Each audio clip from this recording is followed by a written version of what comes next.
Bien-aimés dans le Seigneur,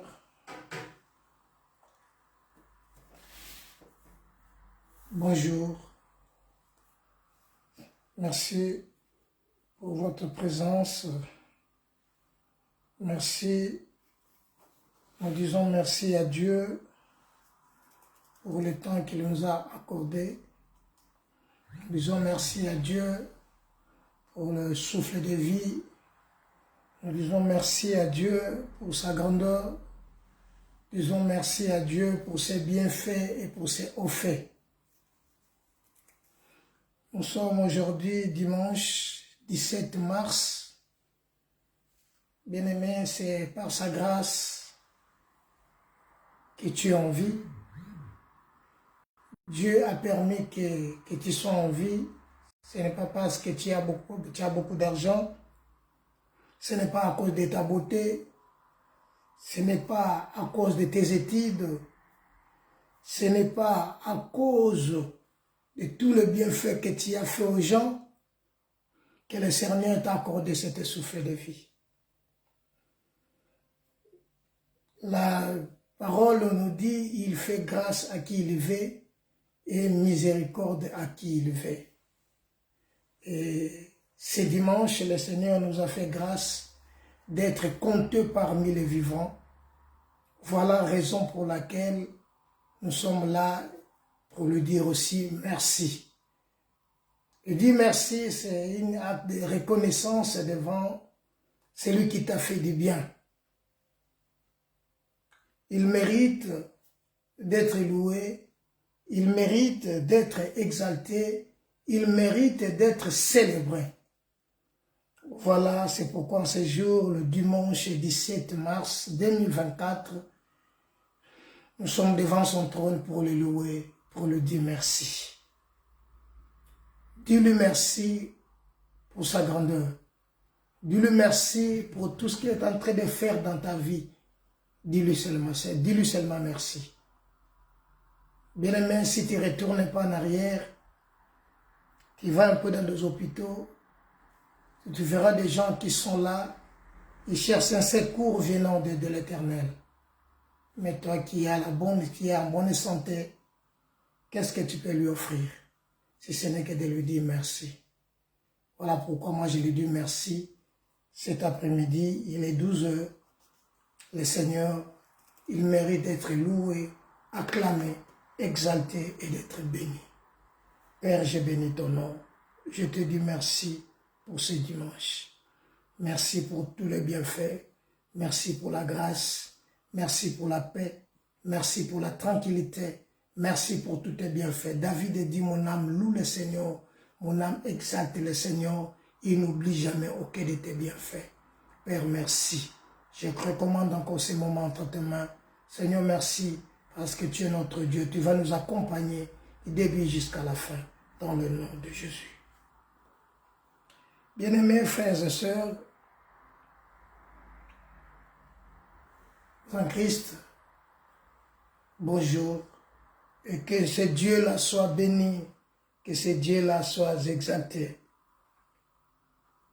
Nous sommes dimanche 17, comme nous venons de le dire, 17 mars. Et nous voulons parler de la part du Seigneur, nous voulons parler de notre thème intitulé « Il est capable ». Nous le connaissons bien, c'est Dieu. Il est capable. Capable, par définition, c'est lui qui a le pouvoir de faire quelque chose. C'est lui qui a le pouvoir de faire quelque chose. Donc lui, il est capable de faire quelque chose. Il est capable de créer, il est capable de restaurer, il est capable de faire ce que le monde ne peut pas faire, mais lui, il est capable de le faire. Vous savez, l'homme est limité. L'homme voit le regard seulement ce qui est devant lui. Mais Dieu sonde le cœur et les reins. Voilà pourquoi je suis venu te dire, il est capable. Donc, il a le pouvoir. Il a l'autorité. Car c'est lui l'autorité suprême. Il a tout entre ses mains. Ce Dieu est capable de faire ce que les hommes ne peuvent pas faire. Ce que le monde ne peut pas faire. Là où le médecin a dit c'est fini. Là où les gens ont dit c'est fini. C'est Dieu-là peut faire quelque chose inattendu. Car il est Dieu. Il est le restaurateur. Il est le réparateur de nos brèches. Il est l'ami fidèle. Il est capable. Capable signifie celui qui a le pouvoir de faire quelque chose. Ou celui qui a la force. Toute la force lui revient. Tout pouvoir lui revient. Car la Bible dit, nous sommes créés pour lui et par lui. Si nous sommes créés par lui, donc il est le réparateur, il est capable de réparer là où ça ne va pas. Il est capable de restaurer, il est capable de faire comme nous voyons des mécaniciens, ils sont capables de réparer la voiture ou la marque qu'il connaît bien. S'il est spécialisé de faire de Volvo, il est capable de le réparer. Car il a les spécialités. Christ, il est l'admirable, il est le créateur. Bien-aimé, ne te trompe pas. Ce Dieu-là est capable de faire, de dire un mot, car il appelle à l'existence des choses qui n'existaient pas.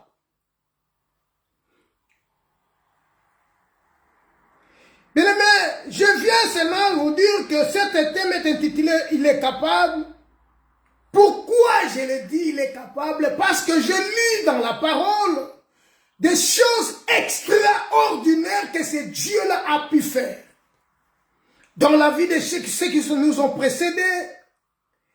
Bien-aimé, car ce n'est ni par la force ni par la puissance, mais c'est par ton son esprit.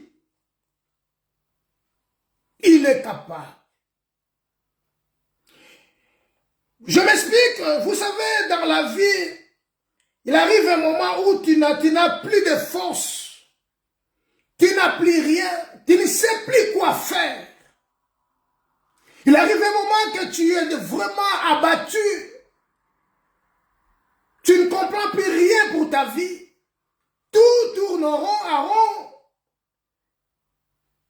tu ne sais plus quoi faire. Oui. Tu te sens parfois sans valeur parce que tu manques toutes choses. Le monde peut parler, dire n'importe quoi sur toi parce que en toi, il n'y a rien qui peut refléter ton image. Parfois, tu manques à manger ou à boire. Ou tu manques quelque pour satisfaire tes besoins. Vous savez, l'homme a toujours beaucoup de besoins. Mais arrivé un moment, l'homme ne peut plus parce que tout semble noir et ça ne va pas. Mais c'est Dieu là est capable. Donc là où l'homme est limité, là où l'homme n'arrive plus à faire quelque chose, la Bible dit toute chose concourt au bien de ceux qui aiment Dieu.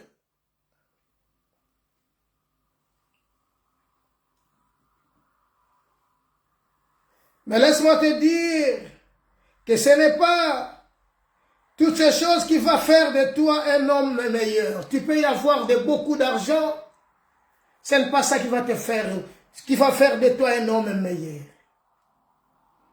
Ce qui va faire de toi un homme meilleur, c'est seulement la parole de Dieu. Nous allons lire dans la Bible 1 Samuel, chapitre 1er, verset 1er au verset 10. 1 Samuel, chapitre 1er, du premier verset au 10e verset. Je lis au nom de Jésus.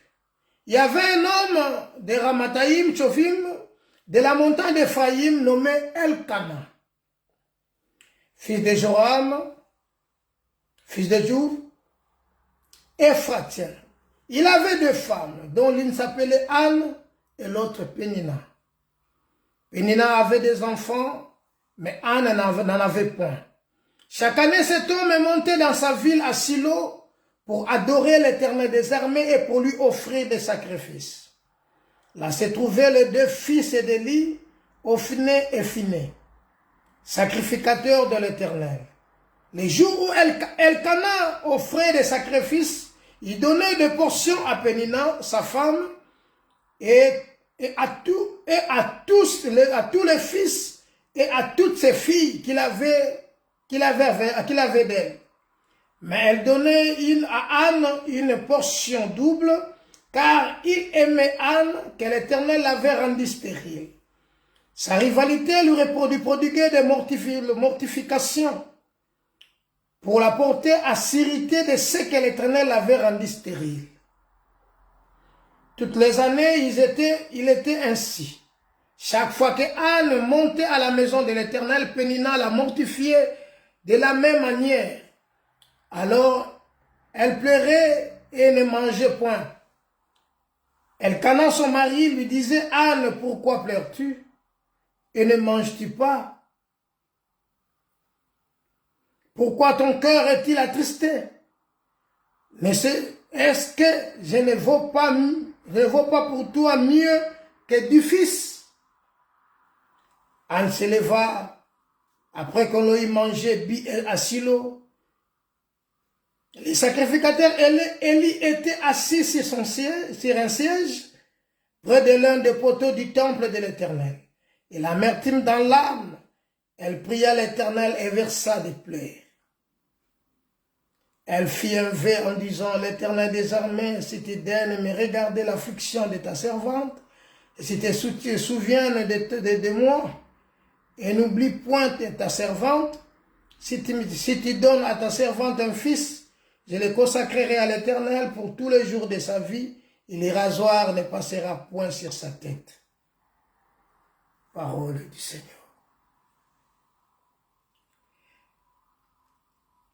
La Bible parle d'un homme qui s'appelait Elkana, et cet homme avait deux femmes il avait deux femmes, et l'une s'appelait Pénina, et l'autre s'appelait Anne. Tous les deux, ils étaient mariés à un seul homme, cet homme qu'on appelle Elkana. Mais arrivé au mariage, Anne ne conservait pas. Mais l'autre, Pénina, avait des enfants, des fils et des filles. Comprenez maintenant que Anne, elle est en mariage. Pénina, elle est en mariage. Mais l'autre a des enfants, a des fils et des filles, et l'autre était stérile. Vous comprendrez que comment la douleur de l'autre qui n'a pas d'enfant, qui n'enfante pas, qui est stérile, va commencer. Elle ne peut pas bien dormir parce que l'autre l'a mortifiée. L'autre l'a mortifiée à chaque fois qu'il montait à Silo pour offrir à Dieu. Anne prenait le double portion parce que son mari l'aimait. Pénina prenait la portion pour elle et pour ses enfants. Mais en dehors des choses de ça, Pénina mortifiait Anne. Pénina parlait mal de Anne et l'injuriait. Il rigolait de Anne parce que Anne était stérile, elle n'avait pas des enfants. Et à chaque fois, comme Anne ne conservait pas, c'est ça qui était leur problème dans la famille. Son mari a des enfants avec Pénina. Mais Anne, de son côté, n'a pas des enfants. Elle n'a pas des enfants. Elle ne peut pas être tranquille, malgré qu'il mange, malgré qu'il est bien dans son mariage. Mais la manque des enfants, parce que les enfants, ils vont vers unir le père et la maman, parce que les enfants sont milliers. De l'autre côté, Pénina avait des enfants, elle n'avait pas de soucis. Malgré, elle savait bien que son mari aimait beaucoup Anne. Bien aimé. Mais dans Anne, il fallait le fruit de leur amour. Pénina, de son côté, il avait le fruit. Son problème était que chaque fois qu'elle critiquait Anne, parce qu'elle n'a pas des enfants, elle l'a mortifiée, parlait mal de Anne. Elle ne peut pas bien dormir, elle ne peut pas être calme, même si son mari l'a consolée, elle était là pour le consoler, mais cela ne donnait pas la solution. Anne a besoin de solutions. Je suis venu au mariage, l'autre, elle est là comme mon adversaire. Parfois, chaque fois, elle parle mal. Alors, je suis obligé d'avoir des enfants. Je suis obligé d'accoucher. Je suis obligé de réussir dans la vie. Bien aimé, si tu regardes un peu dans ta vie, tu trouveras parfois il y a des bavures, il y a quelque chose qui te manque. Malgré que tu es là, tu as fait des études. Mais, à la fin des études, aujourd'hui tu n'as rien. Tu pensais parfois après les études, tu auras un bon boulot, tu vas bien, tu seras bien, mais malheureusement, la nature t'a rendu un mauvais service. La situation de la vie t'a rendu un mauvais service. La Bible dit que Anne était stérile, c'est l'Éternel qui lui a rendu stérile. Cela ne venait pas des hommes, mais cela venait de Dieu. Des deux femmes, l'une s'appelait Anne et l'autre Pénina. Pénina avait des enfants, mais Anne n'avait point. Chaque année, cet homme est monté là dans sa ville, à Silo, pour adorer l'Éternel des armées et pour lui offrir des sacrifices. Là se trouvaient les deux fils d'Élie, Ophni et Phiné, sacrificateurs de l'Éternel. Le jour où Elkana offrait ce sacrifice, il donnait les portions à Pénina. Mais il a donné double à Anne. Malgré la double portion que Anne recevait, cela ne lui suffisait pas. Malgré tout l'amour parce que son mari lui dit, c'est son l'amour qu'il donne à Pénina, vaut mieux que 10 fils. Il aimait Anne. Mais de son côté. Vous savez, un jour, Rachel avait dit à Jacob, donne-moi des enfants. Vous savez, Jacob était touché. Jacob a dit à Rachel, suis-je à la place de Dieu pour te donner des enfants? Car c'est Dieu qui donne à qui il veut, il fait grâce à qui il fait. Dieu a permis que Anne soit stérile, mais Pénina ait des enfants. Vous savez, un jour, Paul avait une charde. Il priait le Seigneur, mais le Seigneur lui dit, ma grâce te suffit. Car toutes choses concourent au bien de ceux qui aiment Dieu. C'est Dieu qui a le pouvoir. C'est lui qui produit en nous le vouloir et le faire. Anne s'inquiétait beaucoup, se faisait beaucoup de soucis. Car sa rivalité lui prodiguait des mortifications pour porter la sérité de ce que l'Éternel lui avait rendu stérile. Bien-aimé, Dieu est capable. Dieu est capable. Là où l'homme est limité, là où ta force est limitée, là où ton intelligence est limitée, là où ta sagesse est limitée, là où tu es incapable, il y a un Dieu qui est capable. Il est capable. Anne priait, Anne offrait à Dieu.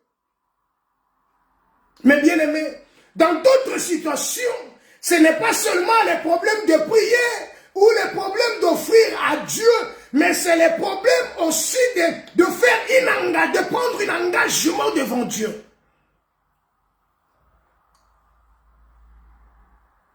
Bien-aimé, la Bible dit, vous me servirez et je bénirai votre pain et je bénirai votre eau.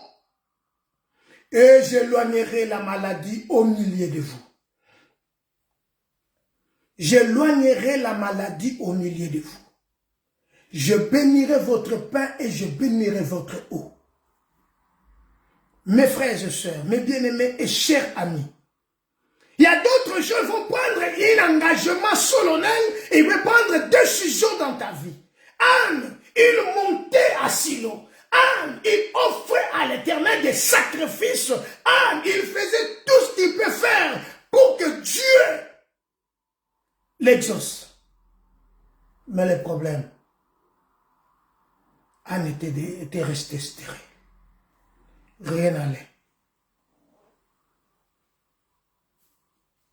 La Bible dit chaque année,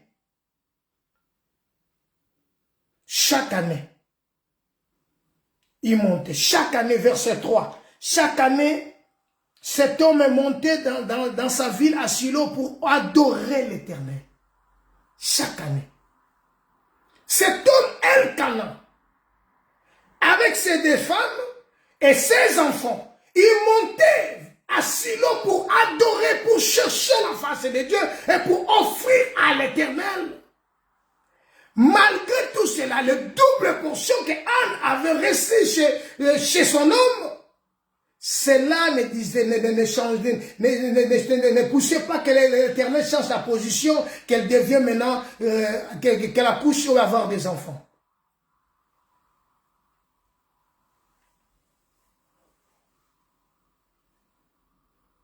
Bien-aimé, des moments difficiles que tu es en train d'endurer aujourd'hui, c'est passager. Vous comprenez que pendant tout ce temps-là, malgré des situations difficiles, Anne ne croisait pas les mains. Pendant tout ce temps-là, malgré des situations qui est en train de situations difficiles qui est en train d'endurer, dans son mariage et la mortification de sa voisine, mais Anne ne croisait pas les mains. Il allait au temple. Je suis venu seulement te dire que l'Éternel est capable. Il est capable, frère. Il est capable. Le jour où tu prendras la décision, c'est le jour que l'Éternel va agir. C'est le jour que l'Éternel va faire quelque chose. Tu donnes à Dieu. Tu vas à l'église. Tu pries. Tu gênes. Le problème, c'est la décision. Ton grand problème, c'est la décision. As-tu déjà décidé dans ta vie? As-tu déjà décidé de laisser ce que tu es en train de faire? As-tu déjà décidé d'abandonner le chemin que tu es en train de suivre? As-tu déjà décidé d'abandonner le monde? As-tu déjà décidé de tourner et de regarder, de fixer ton regard à la croix? C'est ça le grand problème. La croix, c'est la solution. C'est là où le Christ a écrasé le serpent, la tête du serpent. As-tu déjà pris la décision? Bien-aimé, jeûner 40 jours et 40 nuits, c'est bon. Jeûner 21 jours, c'est bon, je ne refuse pas. Le problème, ce n'est pas ça. Le problème doit venir de ton cœur. Paul dit ceci. La parole de Dieu est près de toi. La parole est près de toi, dans ton cœur et dans ta bouche. C'est la parole de foi que nous prêchons.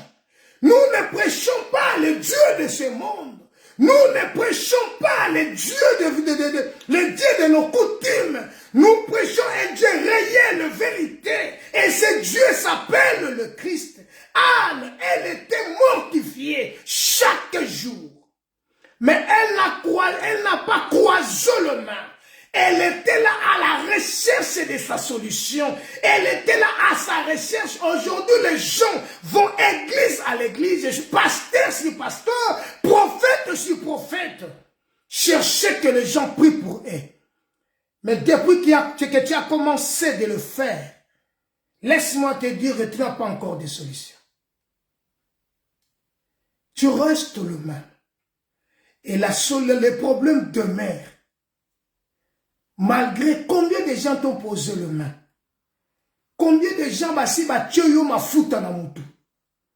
mais le problème reste intact. Il n'y a pas de changement. Voilà maintenant que je viens maintenant te rappeler et te dire il y a un Dieu quelque part. Anne avait bien compris. Malgré je donne le double de portion que mon mari me donne pour offrir à Dieu. Cela n'a pas bougé le trône de Dieu. Mais laisse-moi te dire, ce qui va bouger le trône de Dieu, c'est ton cœur. De le livrer à Dieu. Car la Bible dit, mon fils, donne-moi ton cœur. Et que tes yeux se plaisent dans mes voies.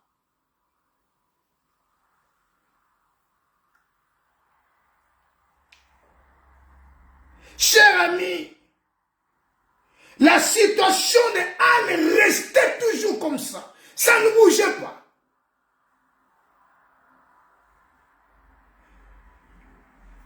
Tu as tout.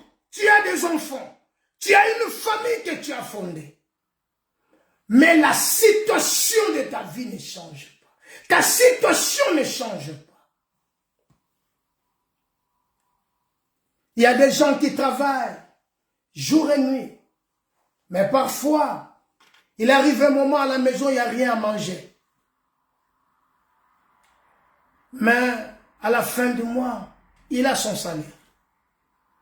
Parfois, il n'arrive même pas à la fin du mois, là, tout l'argent est fini et à la maison, il y a manque quelque chose. La Bible dit, les secours de l'Égypte n'est que vanité. Les secours de l'Égypte n'est que vanité. Malheur à ceux qui descendent en Égypte pour chercher des secours. Ce que tu as offert à Dieu, tu as tout donné à Dieu. Tu as tout donné à Dieu. Tu n'as pas d'enfant. Le besoin que tu as, ce n'est pas encore résolu. Tu n'as pas encore eu la solution de ton problème. Mais tu vas à l'église. Parfois, tu dors à l'église. Tu fais tout ce qu'il faut pour l'église. Le problème, je te dis, ce n'est pas ça.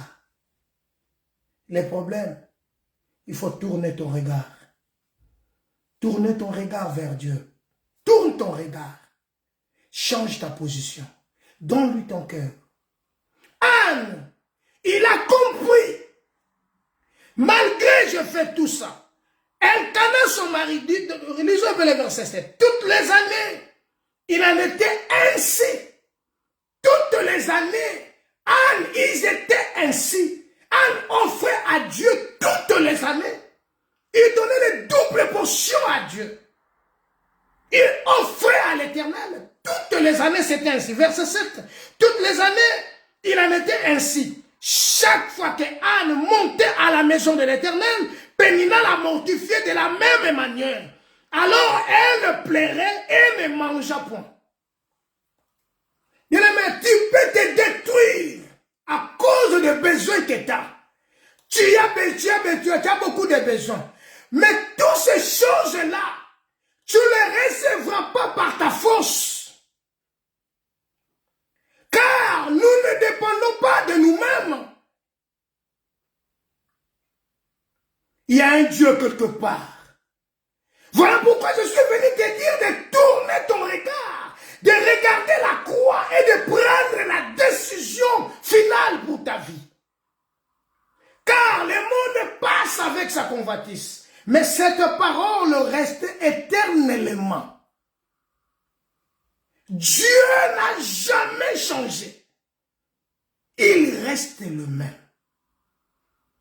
La consolation des hommes ne t'amènera à rien. L'homme peut venir te consoler aujourd'hui, mais demain, il va te critiquer ailleurs. L'homme peut t'aider aujourd'hui, mais quelque part, il va parler mal de toi. C'est ça les secours de l'Égypte. C'est ça les secours des hommes, n'est que vanité. N'est que vanité. Voilà pourquoi la Bible dit dans le livre d'Ésaïe chapitre 55, cherchez l'Éternel pendant qu'il se trouve. Et à la fin il dit, invoque-le tandis qu'il est prêt. Cherchez l'Éternel pendant qu'il se trouve, invoque-le tandis qu'il est prêt. Car la parole est près de toi, dans ton cœur et dans ta bouche. C'est la parole de foi que nous prêchons. Bien aimé, ceux qui ont reçu dans la vie. Bien aimé, la Bible dit ceci. Les chars sont formés pour la bataille.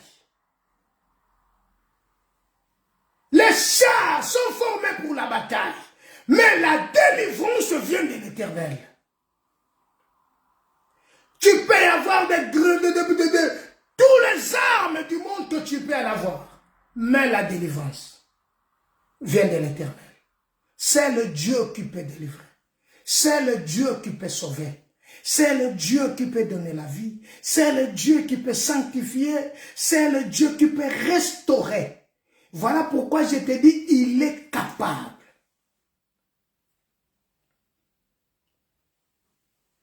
Elle pleurait et elle ne mangeait pas. C'est ça qui se passe dans ta vie. Parfois, tu fais des insomnies. Parce que tu as besoin de quelque chose. Tu as besoin de reçus. Tu as besoin d'être comme eux. Non, il ne faut pas convoiter les autres dans la foi. Reste toi-même. Il ne faut pas vouloir être comme eux. Là, c'est la convoitise. Anne, elle avait tous ces sentiments-là. Pourquoi Pénina a des enfants et moi je n'en ai pas? Parce que je suis une femme comme elle. Elle ne savait pas que cela venait de l'Éternel. Ça, Anne ne le savait pas. Elkanah, son mari, lui disait, Anne, pourquoi pleures-tu? Mais Anne pleurait. Elle ne mangeait pas, elle pleurait. Parfois tu pleures. Bien aimé, pleurer seulement, pas seulement de faire couler les larmes. Pleurer, c'est parfois c'est dans ton cœur. Dans ton intérieur, tu pleures. Parce qu'il y a tout, ça ne va pas. Pendant que tu te poses des questions, pourquoi ça ne va pas? Pourquoi? C'est ça, pleurer. Anne pleurait. Anne s'est lamentée. Elle ne mangeait pas. Elle ne mangeait pas. Elle pleurait, elle ne mangeait pas. Son mari lui dit, pourquoi pleures-tu? Et tu ne manges pas. Pourquoi ton cœur est-il attristé? Vous savez, celui qui a des problèmes, toujours, dans son cœur, il est toujours attristé, même si tu veux la consoler. Voilà pourquoi je te dis, la consolation des hommes n'est que vanité. Il peut venir te consoler aujourd'hui, te dire de bonnes paroles, mais quand ils vont sortir, la Bible nous parle d'une femme qu'on appelait Rachel. La Bible dit, Rachel pleure ses enfants, elle ne veut pas être consolée. C'est Jérémie qui le dit. Rachel pleurait ses enfants et elle ne voulait pas être consolée. Parce que dans son cœur, il avait des problèmes. Son cœur est attristé. Ses enfants sont partis. Elle peut manger. Elle peut boire. Mais le fruit de ses entrailles. Anne pleurait. Anne s'est lamentée. Anne ne mangeait pas. Nous sommes dans le livre d'un Samuel, le chapitre 1er. Verset 1er. Anne ne mangeait pas. Elkana était là. Malgré Elkana offrait à Dieu. Il montait à Silo chaque année pour adorer. Pour offrir à Dieu des sacrifices. Mais sa femme n'a pas d'enfant. Il consolait sa femme. Mais de son côté, Anne, oui, j'accepte ta consolation. J'aime bien que tu me consoles. Mais le problème, je n'ai pas d'enfant. Je veux être comme Pénina. Non, c'est ça que je te dis aujourd'hui. Il ne faut pas vouloir être comme eux. Il faut être toi. Car tu n'as pas de photocopie. Tu es unique.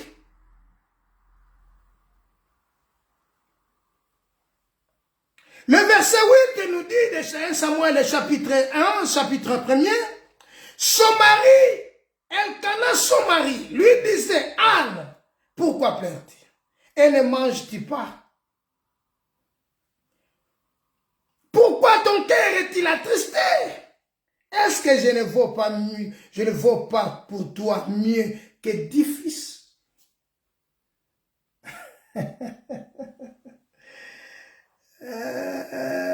Jésus. Bien-aimé, je viens de te dire les grands problèmes de la vie. Pour avoir la solution, c'est la décision. Le grand problème, je vais te dire quelque chose. Le plus grand combat de ta vie, tout ce que tu es en train d'endurer, même moi, le plus grand combat que j'ai dans la vie,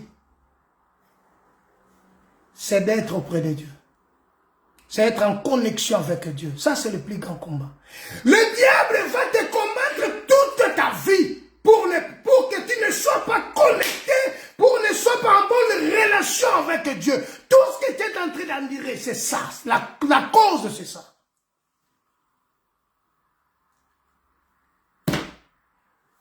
Le diable le sait. Si tu as la paix, tu vas adorer. tu vas louer, tu vas célébrer. Mais si tu n'es pas en paix, si tu manques quelque chose, c'est alors, chaque fois, tu vas commencer à te retourner à Dieu et tu vas parfois être faible. Voilà Anne, elle priait.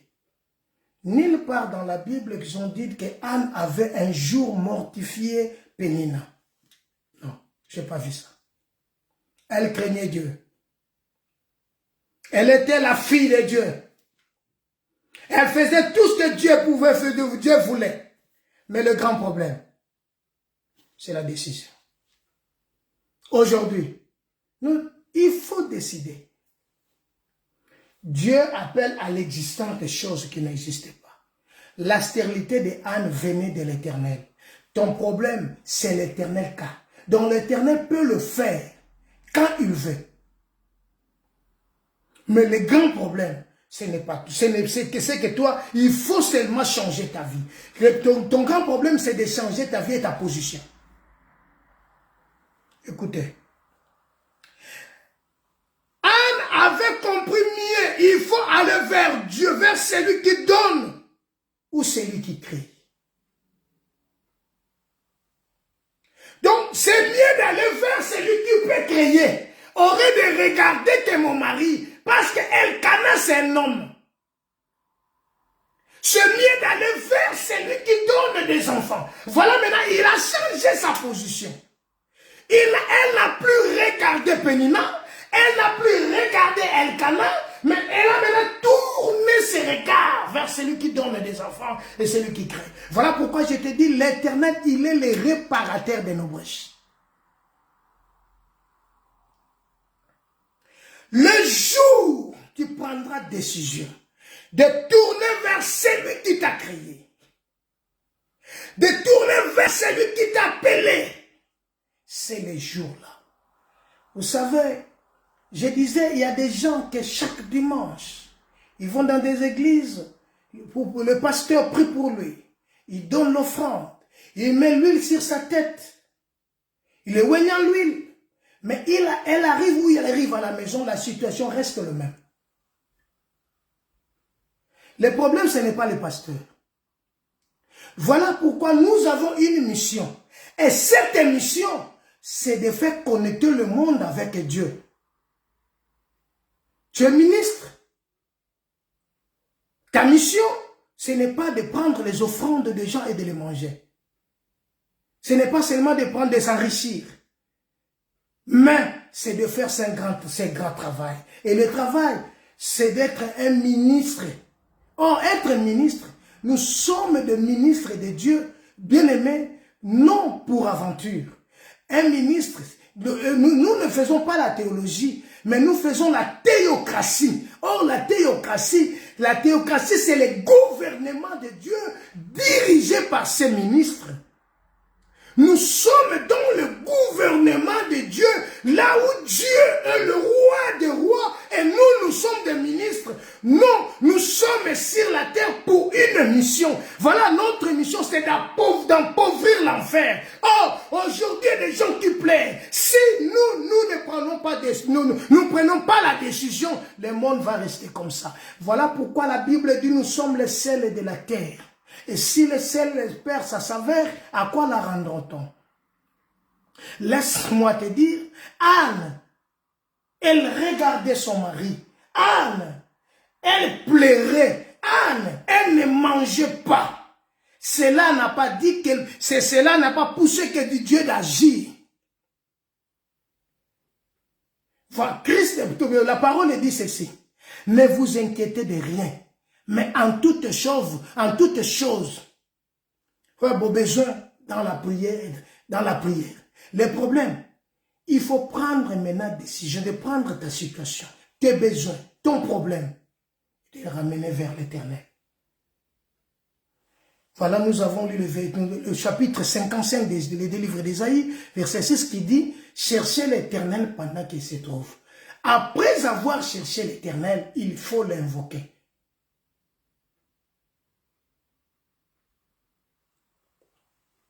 Comprenez bien ce verset. Ésaïe. Ésaïe 55.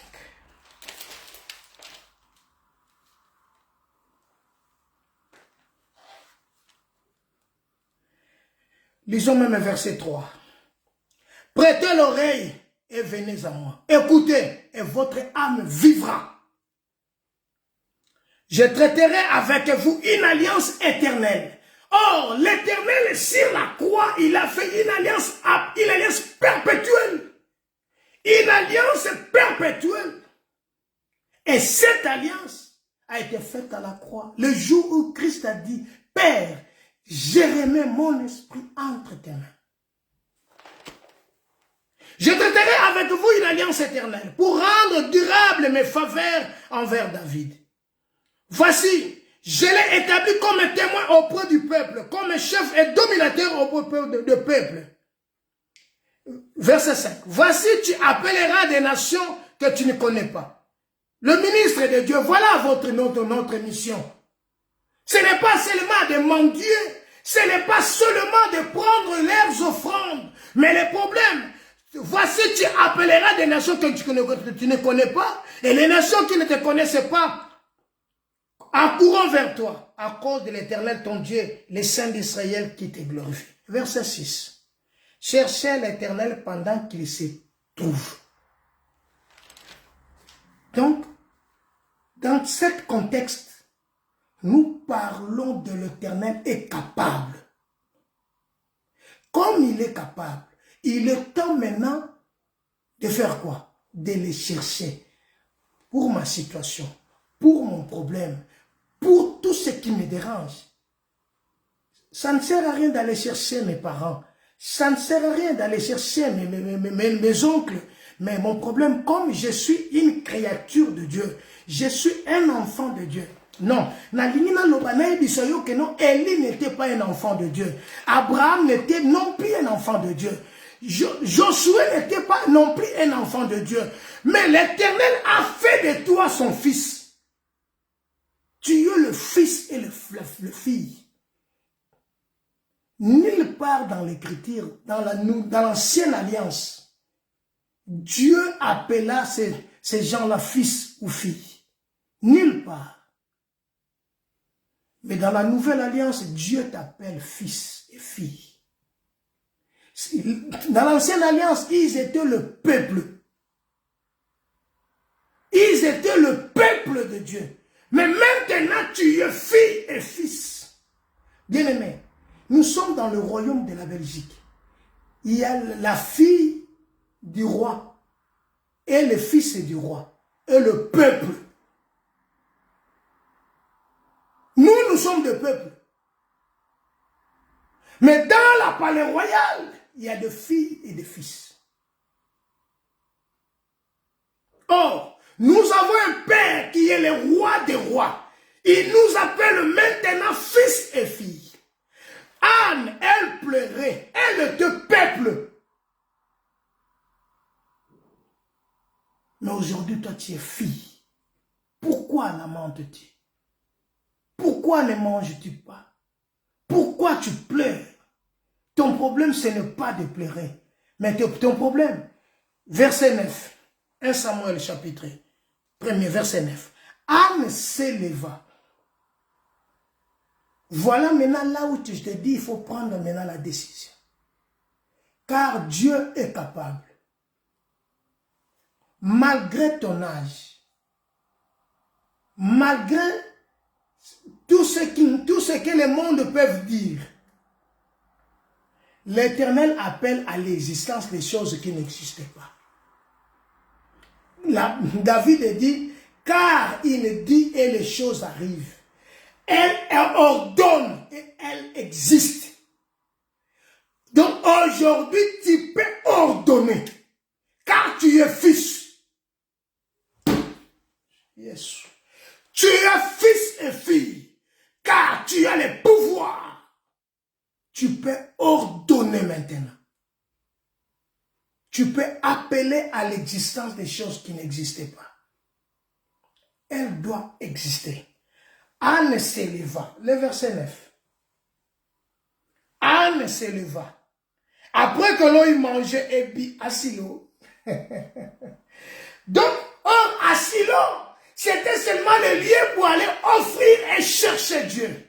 Mais, ils ont compris, Anne maintenant a compris, comme nous venons de manger, nous avons tout fait, tout fait, maintenant c'est le temps que je dois maintenant faire quelque chose. Anne se leva, après avoir eu mangé et bu à Silo. Les sacrificateurs Élie étaient assis sur un siège, près de l'un des poteaux du temple de l'Éternel. Ah, Jésus. Les sacrificateurs Élie étaient là. Il était là, les sacrificateurs Élie. Et l'amertume dans l'âme, elle pria l'Éternel, Anne pria l'Éternel et versa des pleurs. Elle fit un vœu. Yes.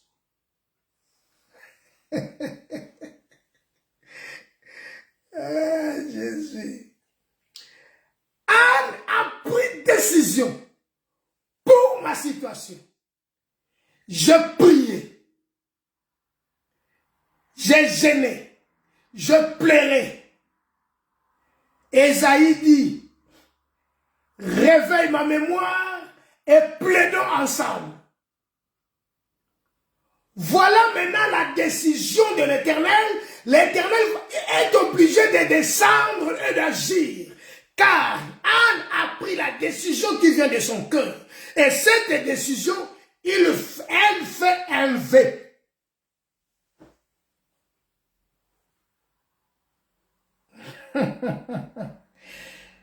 En disant, Éternel des armées, si tu donnes regarder l'affliction de ta servante, si tu te souviens de moi et oublies ta servante, et si tu donnes à ta servante un fils, je le consacrerai à l'Éternel, et le rasoir ne passera pas sur sa tête. Or, c'est que bateau bakatara bango soukite, ba Nazaria. Yes, les Nazaria. Nazo offrir yo moinoy. Aoza la Nazaria. Or Samuel qui dit quoi? Samuel qui signifie Dieu a exaucé. Dieu a exaucé.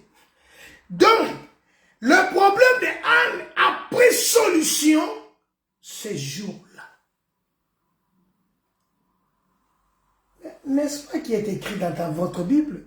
Venez à moi, vous tous qui êtes fatigués et chargés, je vous donnerai du repos. Ne regarde pas ton voisin. Ne regarde pas ton mari ou ta femme. Ne regarde pas ta famille. Ne regarde pas ton entourage.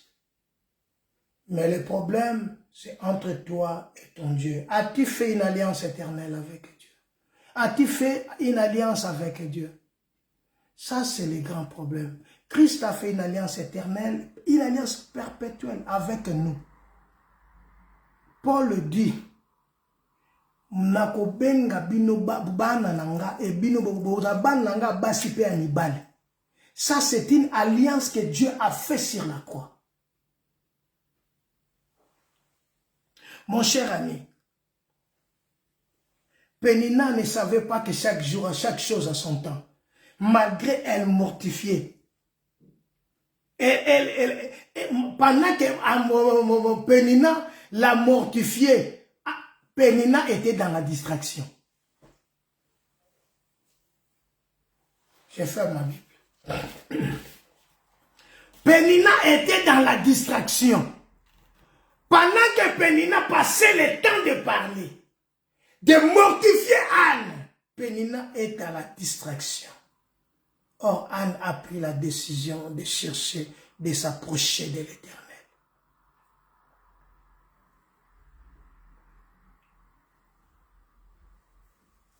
Pendant que Anne, Pénina était en distraction, Anne fléchissait maintenant ses genoux. Le sang me foutaka. Anne, est-ce que vous sopa mouté mais pas inanzam? La Bible dit, déchirez vos cœurs et non vos vêtements. Déchirez vos cœurs et non vos vêtements. Anne, elle a fléchi ses genoux, fléchi ses genoux devant son Créateur. Voilà, je suis venu te dire que Dieu est capable. Parce que Anne a abandonné toutes ces choses-là. Elle a laissé son mari à côté. Elle n'a plus regardé Pénina. Elle n'a plus regardé les enfants de Pénina. Mais Anne, elle était à la face de Dieu. Elle a fait un vœu. Et quand il a fait le vœu, Anne était à genoux. Elle a fléchi ses genoux. Et quand elle a fléchi ses genoux, c'était la solution.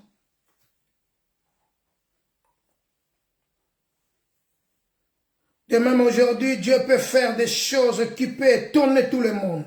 Bien-aimé, n'allez pas ailleurs. Viens à l'Éternel. N'allez pas ailleurs. Dieu est capable. Jésus est capable. Jésus est capable. Je te le confirme. Il est capable aujourd'hui. Il est capable maintenant. Il est capable maintenant, je te dis. Dieu est capable. Il est capable de faire ce que le monde ne peut pas faire. Ne te distrais pas comme Pénina. Pendant que tu es en train de critiquer les autres, de parler mal des autres, Anne fléchit les genoux. Tala, ozomona teke muto yo tonga wana, muto wana mataka. Muto yo vande la wana tonga mataka kaka. C'est ça la distraction. C'est ça Pénina. Ne soyez pas Pénina, c'est aujourd'hui. Mais regarde maintenant Anne. Anne a fléchi ses genoux. Anne a fléchi ses genoux. Fléchissait les genoux devant son Créateur. Pendant que Pénina l'a mortifié, il était en distraction. Elle était en distraction, mais Anne a fléchi les genoux. Bien-aimé, fléchis les genoux et l'Éternel sera ton or. Et l'Éternel sera ta solution. Et l'Éternel sera ton pourvoyeur. Et l'Éternel fera ce qui est impossible. Dieu le rendra possible dans ta vie. Bien-aimé, tu lis cette histoire chaque jour. Tu le connais bien à cœur. Mais Jésus est capable aujourd'hui. Jésus est capable. Voilà, que Dieu d'Israël te bénisse. Dieu d'Israël, que le Dieu d'Israël pense à toi. Que le Dieu d'Israël te console. Que le Dieu d'Israël te restaure.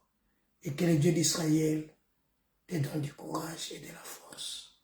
Seigneur, je bénis la parole. Je bénis ton nom. Que ton nom soit béni dans le nom de Jésus-Christ. Que la semaine soit une semaine de grâce et de bonté. Que ton peuple soit béni, béni, béni, béni. Leur famille soit une famille bénie. Que la grâce qui surpasse toutes les grâces règne dans nos familles. Dans le nom de Jésus-Christ. Que le Dieu d'Israël vous bénisse. Au nom de Jésus-Christ. Au nom de Jésus.